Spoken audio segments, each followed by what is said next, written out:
Sam Seder on the Majority Report. Emma Vigeland is out today. Want to welcome to the program Alec Karakatsanis. He is the founder of the Civil Rights Corps and author of Alec's Copaganda newsletter on SubStack, and specifically wrote, I guess it was a little less than a month ago, a full-length article or a small book. I'm not sure which to characterize it. Everything I read is digital these days anyways, but entitled The Body Camera, The Language of Our Dreams. And this is from the Yale Journal of Law and Liberation. Is that right? That's right. Alec, thanks for coming on to talk about this. I found the piece fascinating, both because on two different levels. One, because I was one of those people who always had assumed that the value and the impetus, the reason for body cams was for police accountability, and I was very surprised to see how it wasn't. But also, I feel like you are examining a paradigm that I think happens a lot more within the context. I mean, certainly within the context of policing, but I would also imagine in the context of a lot of policy decisions in which we are led to believe that it's for one purpose when in fact it's for another. All right. So with that said, let's just start with the notion that, I mean, what was the impetus? I mean, you've looked at 10 years worth of sort of research or articles on this.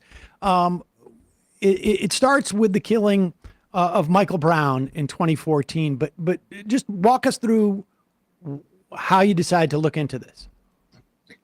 I became really interested in how well-meaning people in our society who want to solve serious problems like police violence, but like a wide range of problems, how they are repeatedly and in effect constantly being bombarded with propaganda that gets them to support so-called solutions to those problems that actually make the problems worse. And you're right, this happens over a wide domain of subject matter areas. And I think the body camera is the perfect example to examine this through, because it's probably the most significant achievement of Copaganda in modern times.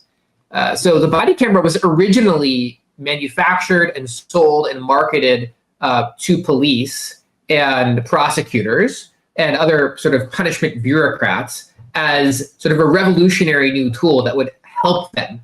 And they got so excited about the body cameras, and I'm talking about well before the killing of Michael Brown. Police departments were so excited about body cameras, but they had a big problem. They couldn't get the billions of dollars in funding it was going to take to outfit every cop in the country with a mobile surveillance camera that the cops themselves controlled. All right, let me just stop you here too, because now we have two different constituencies here who are interested in this. At that point, it's not, I don't know, you call it a reform even, a feature, or one is the people who are selling it, and then the other is the cops. So let's start with the people who are selling it. Like the idea of everybody having one camera. Like, will you explain where all the profit lies in this? Because there's massive profit that I don't think that people appreciate, because you just think, oh, it's one little GoPro, but it's not. Right. So actually cameras are not that expensive, a few $100s. What's really expensive are the long-term perpetual contracts that accompany the cameras for software, algorithmic artificial intelligence, facial and voice recognition, and then the big one, sort of big database cloud storage, but also training. So we're talking about a bonanza of trainers and consultants and people who then come in every year and train the new officers, and sort of train the people that are manning the databases, train the people in the artificial intelligence software, train the prosecutors, right? So we're talking about like an industry that is worth tens of billions of dollars all told. And it's not just Axon, which is the company that used to be called Taser, that manufactures, is the leading manufacturer of the camera, but Axon has expanded itself into a leading platform for police departments to host a lot of their data and storage on the cloud.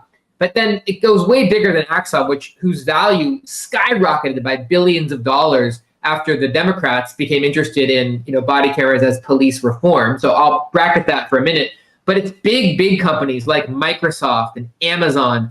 These are companies that have gigantic predictive policing, cloud storage, big data contracts, not just with police, but federal agencies, the military, immigration, and border patrol. All of these entities see this as being a long-term plan at what they call total information awareness, which is collecting as much data as possible about everything that we are doing, which means video cameras everywhere. And so the long-term plan, obviously, is to connect not just the body cameras, but all of the Amazon Ring cameras, right? And then to have artificial intelligence programs evaluating all of this at all times. And that's where a lot of the profit lies. It's years and decades after Michael Brown, where every police department in the country, there's over 18,000 of these police departments, are going to be getting contracts with these companies to hire IT consultants and experts and trainers. And I think that's the thing that a lot of people miss.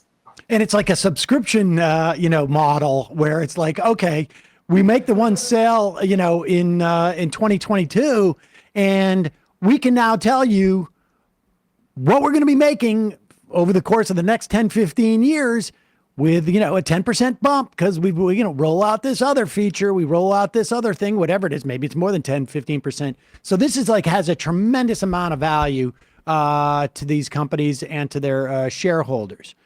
And you have to understand that, this is a global thing, right? This is being sold and marketed to police in authoritarian dictatorships all over the world, right? And in those countries, it's not marketed as a reform for accountability and transparency. It's marketed as here's how we're going to control our population. And you have to understand as well that the police in the United States wanted body cameras prior to Michael Brown because it enabled them to do 3 or 4 really important things, right? They could have an outward-looking camera that does not capture the cop, that they decide when to turn on, when to turn off, when to release it to the public, how to edit it, right? It enables them to control the virality of certain narratives. So you see the police pushing body cameras out into the public immediately when, let's say, they want to foment national outrage about a crime by an undocumented immigrant. But you see them withholding for years body camera footage that shows maybe some aspect of the police killing someone. Although I have to say, most of the most prominent videos that have outraged the country about police killings of unarmed Black people have not been through body cameras because they are cameras from a different perspective that is looking at the police officer, that is capturing what the officer is actually doing. And that's why I titled the piece, "The Language of Our Dreams." It comes from a James Baldwin quote about how the person who, the film director, the person who controls the camera actually controls what we see. And then the most important things that the police wanted them for was surveillance. The body cameras combined with artificial intelligence software now enable police to go to any protest and just scan the crowd. And they can document all of the faces. They can see who knows who, who's next to who is a leader, right? Things like that. They go to any neighborhood they want in the country. They record video of who's hanging out on the street corner, who's friends with who, right? This is incredibly powerful. And then prosecutors were a real driving force of this, because everybody understands that the criminal punishment system in the U.S. is trying to prosecute and process more low-level cases than any legal system has ever tried to do in the history of the modern world. And the only way to do that is to coerce very quick guilty pleas. You want as many low-level prosecutions, as many pleas as quickly as possible, because then those people get fined and they pay fines and fees that go into the system that the prosecutors and the police and the judges use. So prosecutors realize that they're rarely going to use these body cameras against the police. They rarely prosecute police. But what they really wanted was a quick source of video evidence against the poorest people in our society for the lowest level stuff, like marijuana possession, drug possession, trespassing, etc. It enables them, as soon as someone's arrested, to approach them and say, hey, we've got video evidence of you being guilty, so you better plead guilty right away, save us all this time. So it actually enables prosecutors and police to prosecute more people. And that's something that a lot of people don't understand, because it's never talked about in the narrative of why prosecutors and police want body cameras. And in terms of the prosecutors, just want to make this clear for people. There's about from your piece, it was either 4 or 5% of crimes that cops deal with and prosecutors deal with that are considered violent. So we're talking about low level violations that are both from a statistical standpoint, but also I think from like an obvious standpoint, focused on low income people, generally communities of color. These are sort of like, even if it's stuff like jump on a turnstile type of things, where it's not just about efficiency of the system, it's allowing the system to expand what it's going to criminalize in our society. And here's the key propaganda point. If after the murder of Michael Brown, multi-billion-dollar corporations and prosecutors and police have come out and said, we want body cameras to enable us to more quickly prosecute poor people for low-level crimes, it would have had a different constituency. The police would have supported it, but a lot of the liberals wouldn't have, right? And so the key was rebranding it. And they were very smart after the killing of Michael Brown. They rebranded it totally. They erased the history. And now 10 years of articles, nobody mentions the actual history of why body cameras were marketed and produced and exciting to police. They all talk about them as a tool of accountability and transparency. They realized that if they marketed it to liberals, Democrats, etc., they could now suddenly get thousands of cities and counties across the country, federal grants, state level grants, to treat this thing that they always wanted but could never afford as a tool of accountability at a moment in time when the public was clamoring for accountability. That's what's most harmful and most deceptive and most propagandistic about this. It's by painting something as a liberal reform that's actually profitable authoritarian policy, you get a whole segment of society who are well-meaning to support something that actually makes the problems that they care about worse. And like you said, only according to the police themselves, only about 4% of all their time is spent on violent crime. According to the FBI, only 5% of all arrests are for what the FBI categorizes as violent crime. So the vast bulk of what police are doing with the body cameras is the sort of relentless low-level monitoring and punishment of very poor people for relatively minor crimes. Okay, so in terms of the cops, it allows for a lot more surveillance of people just more broadly. Are these cameras, do they automatically upload, or do they bring these cameras back to the precinct every night and upload all the data, or how does it work? It really depends, and that's actually in flux. And there's lots of fighting in a lot of these jurisdictions about what policies and what software is going to be used in these cameras. So, for example, sometimes now the cameras, when the cop turns them on, they actually record the 30 seconds prior to the cop turning it on. That was an innovation that some people said, well, we have to do this because otherwise, the cop will just turn it on after they've done the bad thing. But now cops, of course, know that when they press the button, it's capturing the 30 seconds before they do that, right? So they wait another 30 seconds.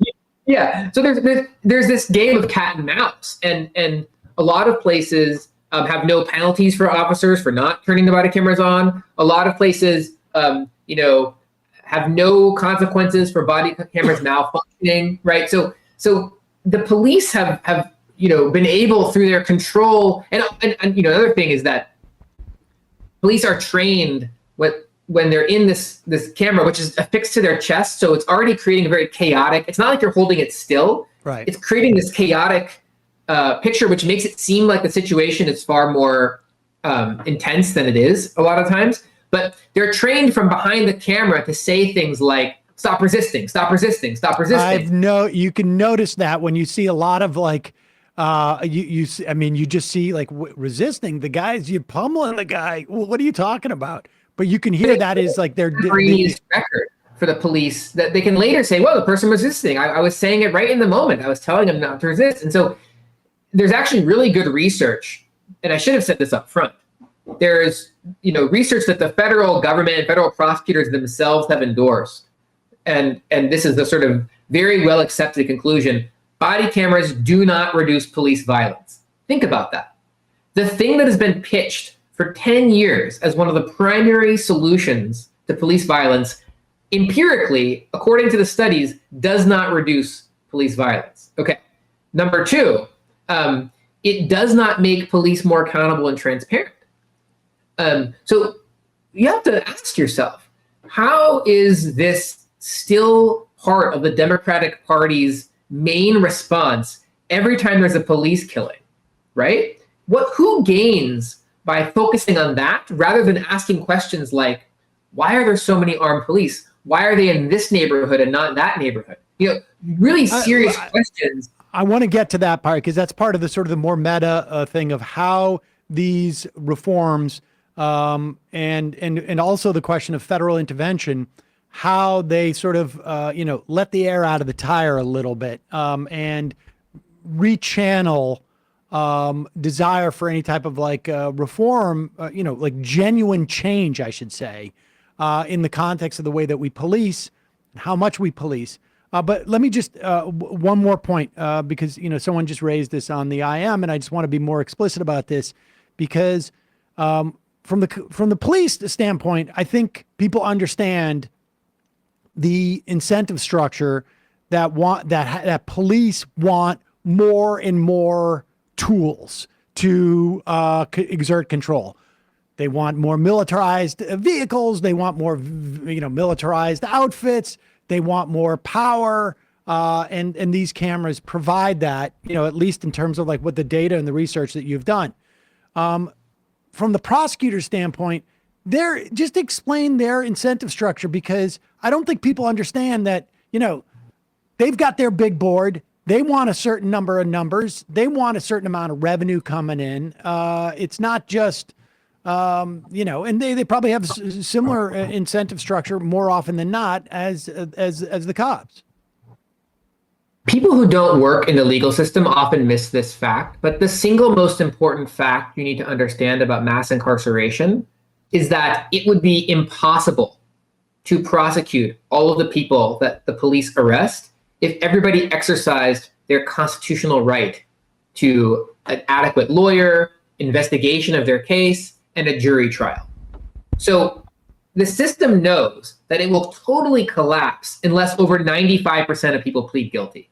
It also knows that the system will totally collapse if even 5 or 10% more people demanded a competent lawyer who investigated their case, who filed motions, right? So prosecutors and judges are obsessed with how busy and crowded their dockets are. It's not just about all the money they earn from the low-level churn. That's important. Like, these offices are funded in part by the money they earn from these prosecutions, but it would be total chaos if no society, particularly because we have these constitutional rights, which are actually quite robust, like when a rich person is prosecuted, it's actually quite hard to convict them because you have to prove beyond a reasonable doubt to a jury, and that's a very high standard, and you get to fight for months or years about the evidence of the prosecutors, right? Like the whole system of prosecuting poor people is predicated on them not fighting. And so prosecutors really wanted the cameras because lots of people are committing crimes all the time, Body cameras are not in corporate boardrooms, right? They're not like capturing all the white collar crime. They're not capturing all the companies that are violating pollution law, right? There's 100,000 violations of the Clean Water Act every year, causing huge amounts of death. There's $50 billion in wage theft, right? So they know that people are committing crimes. The problem is, how do you prove those crimes really quickly? So if you've got someone who's possessing a small amount of drugs, they might fight their case if there was no video. Maybe they file a motion saying I was illegally searched, or maybe they say, actually, you found those drugs next to me, but they actually belonged to my friend. Well, now what the prosecutors and cops want is like a video they can say to the person, we've got you on video doing this thing, and that helps them move the cases along really quickly. All right, let's talk about, because we don't have too much more time left. I know you got a hard out here, but what made it so easy for them to introduce this idea that, they want this equipment, they want this power, they're running up against the wall because they can't get the funding for it. And then all of a sudden the opening happens. I mean, how does that happen? It almost feels like, you can see the effectiveness, let's say, of the walls calling Republicans weird. I don't know if there was anybody in a boardroom saying, we're going to call them weird. You're going to roll this out, on Sunday. It's just that they did it. It stuck. And is that the way that this sort of became the idea that, like, oh, this is a reform, and we can implement it? And I mean, it sounds like it would be a reform until you get the data, I guess. Yeah, I mean, nobody knows the full story of how planned all of this is. And certainly I don't think that all of the dozens of journalists who I evaluate and cite in the piece who erased this whole story, I don't think everyone's in on some overt conspiracy or something like that. I think that's why it's so important to talk about this. These things happen quite subtly. And it's not just a criminal system. Another example I use in the book is like the international development context. The way that certain kinds of aid and loans are discussed to the global south, makes it seem like, we are ameliorating, these issues of poverty or whatever, but we're not talking about the structural conditions that are creating the poverty in the first place in other countries, right? And the role of the United States, for example, the role of large corporations. All of these things are, and I think they're most effective. And this is a really key point that the scholar James Ferguson makes in his book Anti-Politics Machine, and that I make in my book Usual Cruelty, is these things are most effective when the reform that you're offering arguably does some incremental good in some situations, right? So like when, given a situation where the police are killing Black people, and keep in mind, after the obsession with body cameras, police have killed more Black people. So every year since George Floyd was murdered, police have killed more people than the year before, despite extraordinary spending on body cameras, right? But in each instance of police killing, there's a natural desire that we have to know what happened, we want to know, like, was this an incident where, the criminal law was violated by the police officer? So there's this natural desire, and what people lose sight of is a deeper and better question is, how do we reduce police killing? How do we remove the police from that interaction? How do we reduce the number of armed government bureaucrats who are policing and controlling the lives of poor people with no public safety benefit, as opposed to, given that the police are killing more and more people every year, how do we punish 1% of the cops? Like, it's a shift away from prevention and understanding how to overall reduce police violence, and the natural impulse to want to punish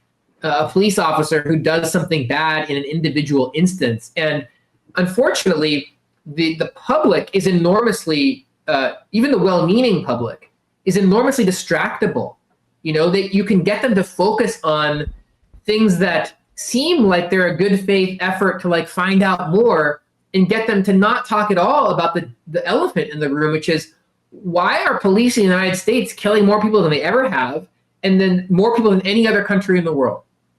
So it certainly, I mean, the analogy, I guess, would be like an ace bandage to treat cancer. You can see the ace bandage, and maybe there's at least a superficial sort of a benefit associated, but it also provides an opportunity for people to really address the real fundamental underlying problem that is policing.